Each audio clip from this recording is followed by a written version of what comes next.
Assalamualaikum warahmatullahi wabarakatuh. Perkenalkan, nama saya Ade Krista Tebu dari Prodi S1 Farmasi A. Kelas A dengan nomor urut 01. Sebelumnya terima kasih kepada dosen pembimbing yaitu Ibu Profesor Dr. Haji Asnah Faiza AR MHum dan teman-teman yang saya banggakan. Baiklah, pada kesempatan kali ini saya dan anggota kelompok saya ingin menyampaikan materi tentang kedudukan dan fungsi bahasa Indonesia serta bahasa baku. Sebelum masuk materi kami, saya ingin memperkenalkan diri saya dan kelompok saya, yaitu saya Ade Kertas Repu, yang kedua Agia Puspagita, yang ketiga Agni Mutiara, dan yang terakhir Ainur Rahmi. Oke, di sini saya akan menyampaikan materi saya, yaitu kedudukan bahasa Indonesia. Kedudukan bahasa Indonesia itu dibagi menjadi dua, yaitu sebagai bahasa nasional dan sebagai bahasa negara. Bahasa nasional adalah sebuah bahasa yang memiliki hubungan tertentu atau dengan suatu bahasa istilah digunakan cukup berbeda dalam berbagai konteks. Suatu bahasa atau lebih yang ditentukan sebagai bahasa pertama di wilayah negara yang dapat secara informasi atau dengan gambling disebutkan dalam legislasi. Bahasa negara yaitu bahasa yang resmi adalah bahasa yang digunakan dalam komunikasi resmi di negara tertentu atau di negara apapun. Sekian dari saya, dilanjutkan oleh kawan saya. Hai semuanya, perkenalkan nama saya Agia Puspagita. Di sini saya akan menjelaskan mengenai fungsi bahasa Indonesia. Berdasarkan perannya, fungsi bahasa Indonesia dibagi menjadi dua. Yang pertama yaitu sebagai bahasa nasional dan yang kedua sebagai bahasa negara. Fungsi bahasa Indonesia sebagai bahasa nasional yaitu yang pertama sebagai pemersatu berbagai suku bangsa. Mengapa demikian? Dikarenakan di negara kita memiliki berbagai macam bahasa. Maka dari itu, bahasa Indonesia adalah salah satu alternatif sebagai pemersatu bangsa.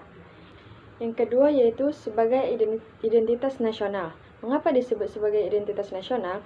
Dikarenakan bahasa Indonesia adalah salah satu ciri bangsa Indonesia dan yang membedakan negara Indonesia dari negara lainnya.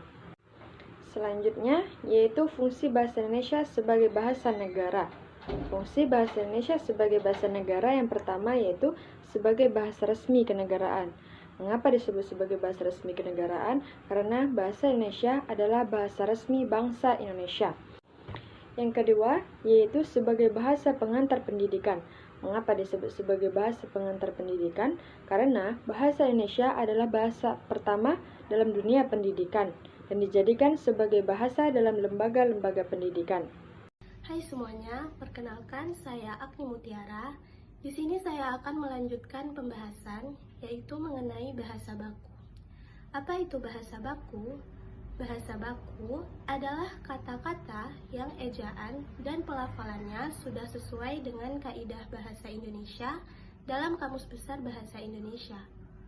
Kosakata baku digunakan untuk segala hal yang bersifat formal, termasuk dalam karya tulis ilmiah, surat resmi, majalah, atau dalam forum-forum resmi.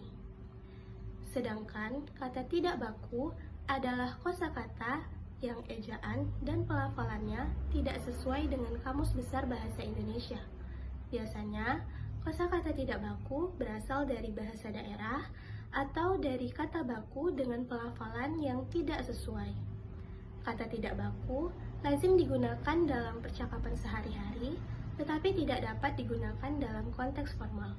Selanjutnya, mengenai ciri-ciri bahasa baku, yaitu yang pertama, tidak dipengaruhi oleh dialek atau bahasa daerah. Yang kedua, tidak dipengaruhi oleh bahasa asing. 3. Bukan ragam bahasa percakapan.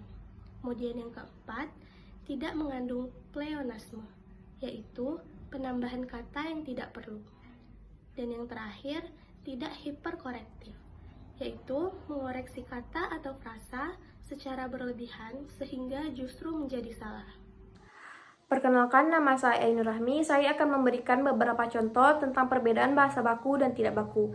Yang pertama, ada kata turun menjadi turun ke bawah. Yang kedua, ada musyawarah menjadi musawarah.